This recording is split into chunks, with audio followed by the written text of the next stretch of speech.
በአርሲ ኦርቶዶክሳውያን ላይ የደረሰውን ጭፍጨፋ አስመልክቶ የአማራ ፋኖ ብሔራዊ ንቅናቄ መግለጫ ሰጥቷል። ብፁዕ አቡነ ማትያስም ብልጽግናን አስጠንቅቀዋል። አገዛዙ የደበቀውን እውነትም ቢቢሲ አጋልጦታል። የዕለቱን ዋና መረጃችን ነው። ከባህር ዳር በመነሳት ወደ ተለያዩ አቅጣጫዎች በርካታ ወታደራዊ ኃይል ዛሬ ከማለዳ ጀምሮ መጫኑ ተሰምቷል። ፋኖም ጥንቃቄ እንዲያደርግ ማሳሰቢያ ተሰጥቷል።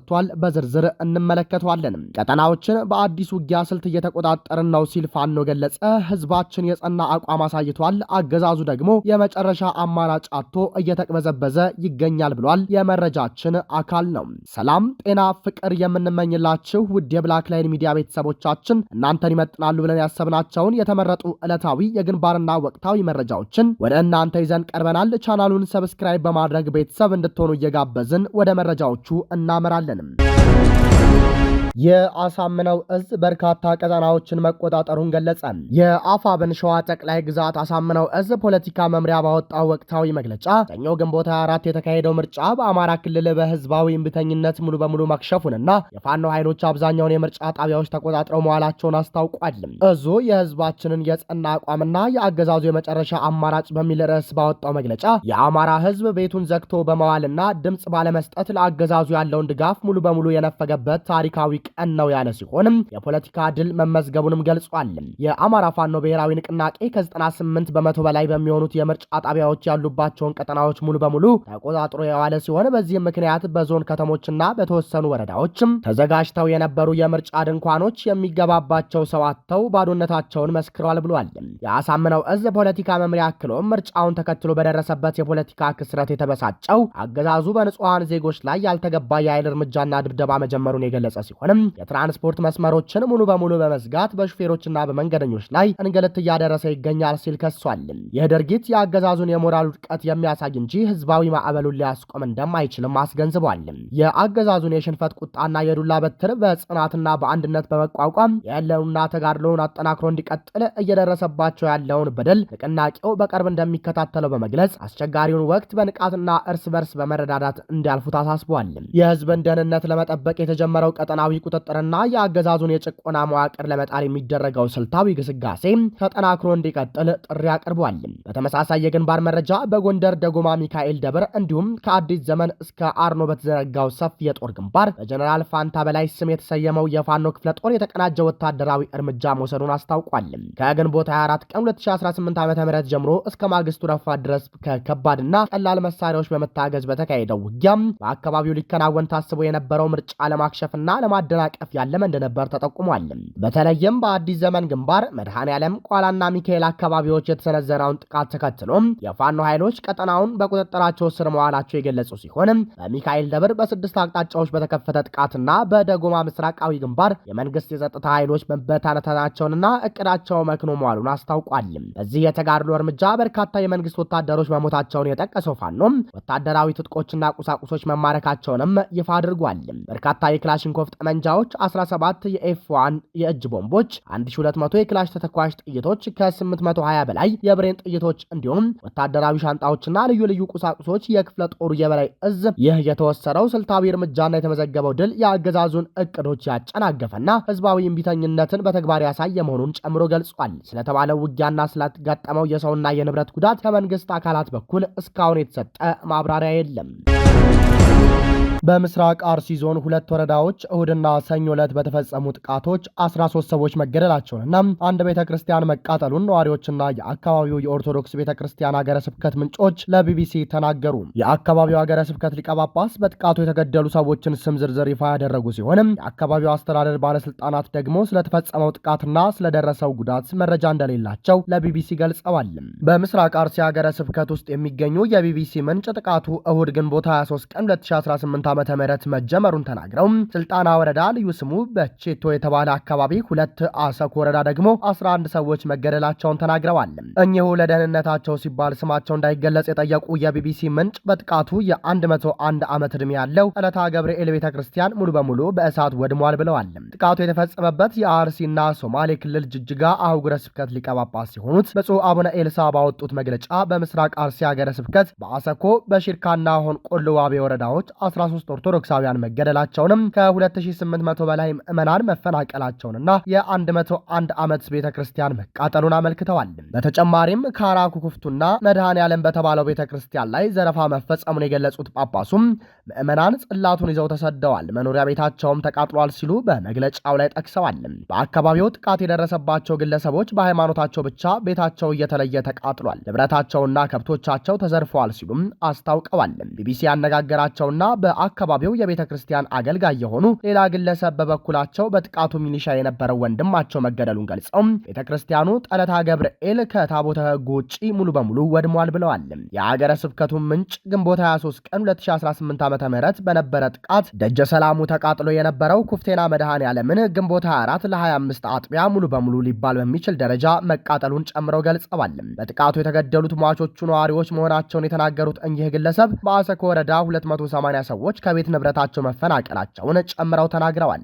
ቢቢሲ በደረሰው ጥቃት ላይ መረጃ ለመጠየቅ ለኦሮሚያ ክልል ኮሚኒኬሽን ቢሮ ኃላፊ አቶ ኃይሉ አዱኛና የክልሉ ሰላምና ጸጥታ ቢሮ ኃላፊ አቶ አራርሳ መርዳሳ በተደጋጋሚ ቢደውልም ስልካቸው ባለመነሳቱ ምላሽ ማግኘት አልቻለም። ቢቢሲ አፋን ኦሮሞ የአርሲ ዞን ኮሚኒኬሽን ጽህፈት ቤት ኃላፊ የሆኑትን አቶ ሶሪ ወጌን ስለተፈጸመው ጥቃት ማክሰኞ አመሻሽ ላይ ላቀረበላቸው ጥያቄ እስካሁን የደረሰን መረጃ የለም፣ እናጣራለን የሚል ምላሽ ሰጥተዋል።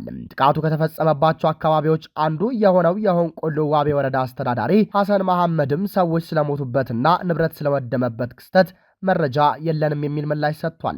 ከጥቃቱ ጋር ስሙ እየተነሳ ያለው የኦሮሞ ነጻነት ሰራዊት በሰሜን አሜሪካ የሚገኙት የቡድኑ ቃል አቀባይ መሆናቸውን የሚገልጹት ጅሬኛ አያና ምላሽ እንዲሰጡ ቢቢሲ በጽሁፍ መልእክት ጥያቄ ያቀረበ ሲሆንም ዘገባው እስከወጣበት ጊዜ መልስ አልሰጡም። የምስራቅ አርሲ ሀገረ ስብከት ዋና ስራ አስኪያጅ ሊቀ ትጉሃን ቀሲስ ከፍ ያለው ሸንቁጤ እዚያ አካባቢ ትንሽ እርስ በእርስ አለመስማማት አለ በማለት ግድያዎች እየተፈጸሙ መሆናቸውን ተናግረዋል።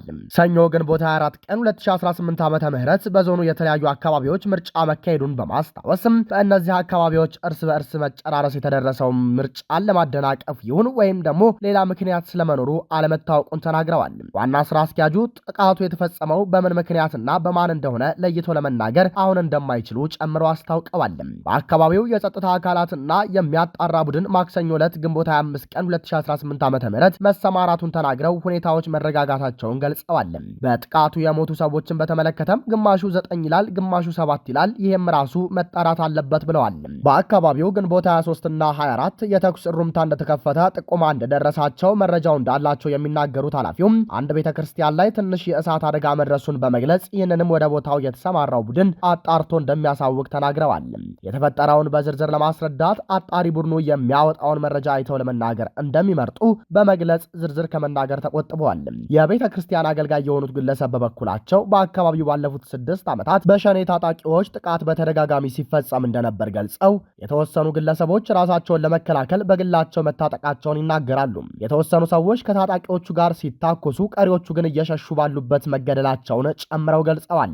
ከተገደሉት መካከል አስከሬናቸው ተነስቶ ያልተቀበረ አለ ያሉት የቤተ ክርስቲያኑ አገልጋይ ቀሪዎቹ ግን በተለያዩ አብያተ ክርስቲያናት በጅምላ መቀበራቸውን ተናግረዋል። ግንቦት 23 እና ግንቦት 24 በነበረው ጥቃት በአድማ በታኝ ከሚሊሻ እንዲሁም ሙስሊም ከሆኑ የአካባቢው ነዋሪዎች የተገደሉ መኖራቸውን ጨምረው ገልጸዋል። በምስራቅ አርሲ በሸርካ ወረዳ ግንቦት 23 2018 ዓ.ም ምሽት በአንድ ቤት ይኖሩ የነበሩ 2 የእህትማማቾች ልጆች በጥቃት አድራሾቹ ከተወሰዱ በኋላ ተገድለው መገኘታቸውን ስማቸው እንዳይገለጽ የጠየቁ የአካባቢው ነዋሪ ተናግረዋል። የሟቾቹ ንብረትና ከብቶች መዘረፋቸውን በመግለጽ 10 ኪሎ ሜትር ርቆ በሚገኝ ሚታናጋዶ የሚባል አካባቢ ገድለው ጥለዋቸው ሄደዋል ብለዋል። አንደኛው ግለሰብ ሰቃጭ በሆነ ሁኔታ መገደሉን የሚናገሩት ነዋሪው የቀብር ስነ ስርዓታቸው ግንቦት 24 ቀን 2018 ዓ.ም ጋዶ ቅድስት ማርያም ቤተክርስቲያን መፈጸሙን ተናግረዋል። የሟቾቹ ግለሰብ ወንድም ከሳምንት በፊት ታግቶ መወሰዱን የሚናገሩት እኚህ ነዋሪ እስካሁን የደረሰበት አለመታወቁንም ተናግረዋል። ግለሰቦቹ በማን ተይዘው እንደተወሰዱና እንደተገደሉ ሲጠየቁ ይሄ የተለመደ ነው፣ በአካባቢው ሸኔ ተብሎ የሚጠራ ቡድን እንደሚንቀሳቀስ ይታወቃል። ከዚህ በፊትም ተከታታይ እገታዎችና ግድያዎች ይፈጸማል ብለዋል።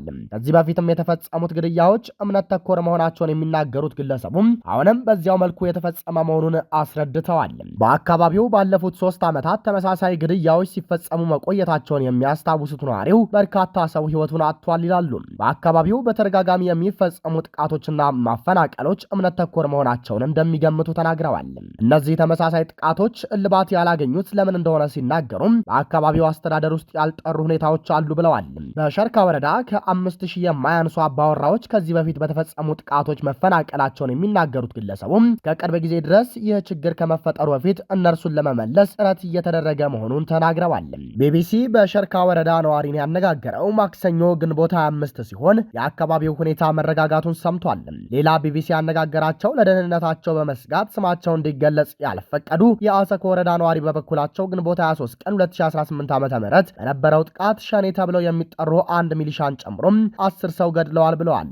በጥቃቱ ከ280 በላይ ነዋሪዎች መፈናቀላቸውን አንድ የ101 ዓመት ዕድሜ ያለውን ቤተክርስቲያን መቃጠሉን ተናግረዋል። ግንቦት 23 ቀን 2018 ዓ.ም የተገደሉትን ነዋሪዎች ስም ዝርዝር እኚሁ ግለሰብ ከ80 ዓመት እስከ 25 ዓመት ዕድሜ ያላቸው ነዋሪዎች በቤታቸው ውስጥ ሳሉ ጥቃት ተፈጽሞባቸው ተገድለዋል ብለዋል። አማረ በላይነህና ተሬደስ የሚባሉት ግለሰቦች ሰኞ ግንቦት 24 ቀን 2018 ዓ.ም መገደላቸውን ተናግረው በዕለቱም መኖሪያ ቤታቸውን እያቃጠሉ እንደነበር ተናግረዋል።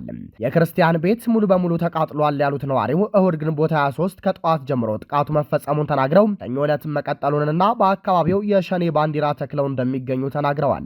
ታጣቂዎቹ ግንቦት 23 ቀን 2018 ዓ.ም በድንገት ወደ አካባቢው መጥተው መተኮስና ቤቶችን ማቃጠል መጀመራቸውን የሚናገሩት ነዋሪው በቤታቸው የተገኙትን እየገደሉ የሸሹትን ቤታቸውን እያቃጠሉ ሄደዋል ብለዋል። 280 አባወራዎች መፈናቀላቸውን የሚገልጹት እኚሁ ነዋሪው እነዚህ ሁሉ ቤት መካከል የምን ያህሉ እንደተረፈ እንዳላወቁና የሟቾቹ ቀበር ግንቦት 24 ቀን 2018 ዓ.ም በተለያዩ አካባቢዎች ተፈጽሟል ብሏል። የጥቃቱ መንስኤ ሃይማኖት ተኮር ነው የሚሉት እኚሁ ግለሰብ እሁድና ሰኞ ግድያውና ቃጠሎ ሲፈጸም ወደ አካባቢው የመንግስት የጸጥታ አካላት እንዳልመጡም ጨምረው አስታውቀዋል። የጸጥታ አካላት ግንቦት 25 ቀን 2018 ዓ.ም ማክሰኞ ዕለት መድረሳቸውን ነገር ግን ቢቢሲ እስካነጋገራቸው ሰዓት ድረስ ምንም አይነት ተኩስም ሆነ ቦታውን ማስለቀቅ እንዳልተካሄደ ጨምሮ አስታውቀዋል። በዚህ ዓመት ዳር ወር ላይ በአካባቢው በተፈጸመው ተመሳሳይ ጥቃት የ12 ዓመት ልጃቸው በመገደሏ ቤተሰቦቻቸውን ይዘው በአዳማ የሚገኙ ሌላ ነዋሪ አሁን 3 መኖሪያ ቤታቸው መቃጠሉ እንደተነገራቸው ለቢቢሲ ገልጸዋል። በአካባቢው ጥቃት መፈጸም ከጀመረ ከ5 ዓመታት ያህል መሆኑን ያስታወሱትም እኚሁ ግለሰብ ብንጮህም የሚሰማን የለም ሲሉ በስጋት ሲኖሩ እንደነበር ተናግረዋል። ቤት ንብረታችን ወድሞ ከብት ንብረቶቻችን ጠፍተው ባዶ እጃችንን ቀርተናል የሚሉት እኚሁ ግለሰብ ቀደም ሲል 3 ቤት ተቃጥሎብኝ ተመልሶ ተሰርቶ ነበር። ከትናንት ወዲያ በነበረው ጥቃት ዳግመኛ ተቃጥሎብኛል ሲሉ ለቢቢሲ ተናግረዋል። በአዳማ ዘበኝነትና የጉልበት ስራ ተቀጥረው 7 ልጆቻቸውን በየዘመዱ በትነው እየኖሩ መሆኑን የሚናገሩት ግለሰቡም የ12 ዓመት ልጃችን ከተገደለች በኋላ ባለቤቴ ታማሚ ሆና እሷን እያስታመምኩ ነው ሲሉ ጨምረው አስረድተዋል። በኦሮሚያ ክልል በሚገኘው አርሲ ዞን ውስጥ በሚገኙ ቦታዎች በተለያዩ ጊዜያት በተፈጸሙ ጥቃቶችም በርካታ ሰዎች መገደላቸው የተዘገበ ሲሆን ነዋሪዎች ጥቃቱን እምነት መሰረት ያደረገና ኢላማ የተደረጉትን ሰዎች መኖሪያ ንብረትና አብያተ ክርስቲያናት ጭምር ያወደመ መሆኑን ይናገራሉ። በአርሲ ዞን በተመሳሳይ ስፍራዎች በተደጋጋሚ እየተፈጸሙ ለሰዎች ሕይወት መጥፋትና ለንብረት ውድመት ምክንያት የሆኑ ጥቃቶች በማን እንደሚፈጸሙ እስካሁን በግልጽ የታወቀ ነገር የለም። የክልሉና የአካባቢው ባለስልጣናትም በተደጋጋሚ ስለሚፈጸሙት ጥቃቶች እንዲሁም ስለፈጻሚዎቹ በተደጋጋሚ መረጃ እንደሌላቸው ይናገራሉ ወይም ምላሽ ለመስጠት ፈቃደኛ አይሆኑም። በተደጋጋሚ በሚከሰቱት ጥቃቶች የኦርቶዶክስ እምነት ተከታዮች ኢላማ እንደሚሆኑ ነዋሪዎች ከመናገራቸው በተጨማሪም እነሱን ከጥቃቱ ለመታደግ የሞከሩ የአካባቢው ነዋሪ የሆኑ የሌላ እምነት ተከታዮችም የጥቃቱ ሰለባ መሆናቸው ተዘግቧል። ባለፈው ጥቅምት ወር አጋማሽ ላይ በአካባቢው በተፈጸመ ጥቃት 25 ሰዎች ከተገደሉ በኋላ የኢትዮጵያ ኦርቶዶክስ ተዋሕዶ ቤተክርስቲያን ቅዱስ ሲኖዶስ በምዕመናኖቹ ላይ የሚፈጸመው ጥቃት እየተባባሰ መሆኑን በመጥቀስ መንግስት የዜጎችን በሕይወት የመኖር መብት እንዲያስከብር መጠየቁ ይታወሳል። በተያያዘ የአርሲው ጥቃት የኢትዮጵያ ኦርቶዶክስ ተዋሕዶ ቤተክርስቲያን ፓትርያርክ የዜጎች ደህንነት እንዲጠበቅና ጥቃቱ እንዲቆም ጥሪ አቀረቡ። የኢትዮጵያ ኦርቶዶክስ ተዋሕዶ ቤተክርስቲያን ፓትርያርክ አቡነ ማትያስ ባስተላለፉት የሐዘን መግለጫ በአርሲ ዞን አሰኮ፣ ሸርካ፣ ሆንቆሎ፣ ዋቤና ሙኔሳ ወረዳዎች በዜጎች ላይ አሰቃቂ ጥቃት መፈጸሙን ይፋ አድርገዋል። በጥቃቱም በርካታ ምዕመናን በግፍ የተሰዉ ሲሆን በመቶዎች የሚቆጠሩት ደግሞ ከቀያቸው እንዲፈናቀሉ መደረጉንም አንስተዋል። ይህ መከራ እየቀነሰ ሳይሆን ይበልጥ እየሰፋ መምጣቱን የገለጹት ፓትርያርኩም በአርሲ ምድር በተደጋጋሚ የሚስተዋለው በደልና ግፍ በህዝቡ ልቦና ውስጥ እስከ መቼ የሚል የቁጭትና የሐዘን ጥያቄ መፍጠሩን በመግለጽ በተጨማሪም እድሜ ጠገብ የሆኑ የእምነት ተቋማት መቃጠላቸውንና መዘረፋቸውን በመጥቀስ የዜጎችን የመኖርና የእምነት ነጻነት በከፍተኛ ደረጃ መደፈሩን አጋልጠዋል። መግለጫው አክሎም የዜጎችን ደህንነት የመጠበቅና ሰላምን የማስፈን አደራ የተጣለባቸው የጸጥታ አካላትና በየመዋቅሩ ያሉት የመንግስት ኃላፊዎች ከታሪክ ባለዕዳነት ይድኑ ዘንድ ይህንን የጥቃት ሰንሰለት በአስቸኳይ ማስቆምና ወንጀለኞችን ለህግ ማቅረብ እንዳለባቸው አሳስበዋል። የጸጥታ መዋቅሩ በስልጣን ዘመኑ ለዜጎች ደህንነት በሚከፍለው ዋጋ ታሪክ እንደሚጠይቀውም ተመልክቷል። ይህ በአርሲ የተፈጸመው አሰቃቂ ግድያና መፈናቀል ወቅቱን ጠብቆ የተከሰተ ሴራ እንደሆነ የፖለቲካ ታዛቢዎች እየገለጹ ሲሆንም አሁን ያለው ገዢ አገዛዝ በቅርቡ ያካሄደውና በማጭበርበር የህዝብን ድምፅ የተሰረቀበት ምርጫ በግልጽ መጋለጡን ተከትሎም የህዝቡን ትኩረትና ቁጣ አቅጣጫ ለማስቀየር ሆን ተብሎ የተቀነባበረ አጀንዳ የማስቀየሪያ ስልት መሆኑን ያመለክታል። አገዛዙ የደረሰበትን የፖለቲካ ውድቀትና የቅቡልነት ማጣት ለመሸፈን ሲል ንጹሐን ዜጎች ለእንዲህ አይነቱ የጥቃት ሰለባ እንዲሆኑ ማድረጉን ያለበትን የውድቀት ደረጃም ያሳየ ሆኖ ተመዝግቧል። የአማራ ፋኖ ብሔራዊ ንቅናቄ በአርሲው የዘር ማጥፋት ወንጀል ላይ ጠንካራ መግለጫ በመስጠት የኦሮሞ የፖለቲካ ኃይሎችን መሬት የወረደ ትግል እንዲያደርጉ ጥሪ አቀረበ። በኦሮሚያ ክልል ምስራቅ አርሲ ሀገረ ስብከት ስር በሚገኙ ወረዳዎች ውስጥ በኦርቶዶክስ እምነት ተከታዮች ካህናትና የቤተ ክህነቷ ታላላቅ አባቶች ላይ የተፈጸመውንም አሰቃቂ ጭፍጨፋና የሃይማኖት ተቋማት መውደም የአማራ ፋኖ ብሔራዊ ንቅናቄ በጽኑ አውግዟል። ንቅናቄው በጥቃቱ የተሰማውን ጥልቅ ሐዘን በመግለጽ ድርጊቱን መንግስት መር የዘር ማጥፋት ወንጀል ሲል ጠርቶታል። ከምስራቅ አርሲ ሀገረ ስብከት የተገኘውን መረጃ ጠቅሶ ንቅናቄው እንዳስታወቀው በአሰኮ በሽርካና በህንቆሎ ዋቤ ወረዳዎች በርካታ ኦርቶዶክሳውያን ተለይተው ተጨፍጭፈዋል። በጥቃቱም የ101 ዓመት ዕድሜ ያስቆጠረው የታሪካዊው የጠለታ ቅዱስ ገብርኤል ቤተ ክርስቲያን ሙሉ በሙሉ በእሳት እንዲወድም የተደረገ ሲሆን የካራ ኩፍቴና መድኃኔ ዓለም ቤተ ክርስቲያንም ላይ ከፍተኛ ዘረፋ ተፈጽሟል። ምዕመናንም የክብር ጽላቱን ይዘው ወደ በረሃ የተሰደዱ ሲሆን መኖሪያ ቤታቸውንና ንብረቶቻቸውን ሙሉ በሙሉ ተቃጥለዋል። ንቅናቄው ባወጣው መግለጫ በአሰኮ ወረዳ ብቻ ከ280 በላይ ንጹሃን ዜጎች መፈናቀላቸውን ጠቁሞ ኦርቶዶክሳውያኑ ተወልደው ካደጉበት ቀያቸው በሃይማኖታቸው ብቻ ቤታቸው እየተለየ ተቃጥሏል፣ ንብረትና ከብቶቻቸው ተዘርፈዋል፣ ከጥቃቱ የተረፉትም ሜዳ ላይ ወድቀው ይገኛሉ ሲል መሬት ላይ ያለውን ሰቆቃ አጋልጧል። ንቅናቄው አክሎም አርሲን ጨምሮ የእምነትና የቋንቋ የማንነት ብዛነት ባለባቸው አካባቢዎች ላይ አዳዲስ ገዳይ ዩኒቶችንና ኢመደበኛ ኃይሎችን በማደራጀት በዜጎች ላይ ሽብር የሚፈጽመው የብልጽግና አገዛዝ መሆኑን በግልጽ ከሷል። መሰል የዘር ማጥፋት ወንጀሎች በአሁኑ ዓመት ብቻ በተደጋጋሚ መፈጸማቸውንና በብዙ መቶዎች የሚቆጠሩ ኦርቶዶክሳውያን መገደላቸውን የብዙዎቹን ደብዛ መጥፋቱን አስታውቋል። ይህንን የሽብር ተግባር ለህዝብ ጆሮ ያደረሱ የሚዲያ አካላትንና ያወገዙ የፖለቲካ ኃይሎችን ያመሰገነው ንቅናቄው ለኦሮሞ የፖለቲካ ኃይሎችና ተጽዕኖ ፈጣሪ ፖለቲከኞች ወገናዊ ጥሪ አስተላልፏል። ጨፍጫፊውን የብልጽግናን ስርዓት ለማስወገድ እየታገላችሁ ያላቸው የኦሮሞ ኃይሎች በኦሮሚያ ክልል የሚኖረው የአማራ ህዝብ ህልውናው እንዲከበር መሬት የወረደ ተግባራዊ ትግል ልታደርጉ ይገባል ብሏል። የሀገር ውስጥና የዓለም አቀፍ የሰብአዊ መብት ተሟጋቾች ይህንን ማንነትና ሃይማኖትን መሰረት ያደረገ ጭፍጨፋ በዝምታ መመልከታቸውን ንቅናቄው ወቅሷል። ይህ ዝምታ ከገዳዮች ጋር ከመተባበር ተለይቶ አይታይም ያለው መግለጫው የሽብር ተግባራቱ በአስቸኳይ ተጣርተው በአገዛዙ ላይ ጠንካራ ዲፕሎማሲያዊ እርምጃ እንዲወሰድ ግፊት እንዲደረግ ጠይቋል። በመጨረሻም አዳዲስ ገዳይ ስኳዶችን በማቋቋም አገሪቱን ወደ ለየ ቀውስ እየመራት ያለው የብልጽግና አገዛዝ በአንድነት ተወግዶ ኢትዮጵያ ከሽብር አገዛዝ እንድትላቀቅ መላው የኢትዮጵያ ህዝብ በጋራ እንዲነሳ ንቅናቄው ጥሪውን አስተላልፏል። አድማጭ ተመልካቾቻችን ለሰዓቱ የነበረን መረጃ ይህንን ይመስላል። ሰብስክራይብ በማድረግ ቤተሰብ እንድትሆኑ እየጋበዝን ጤና ይስጥልን።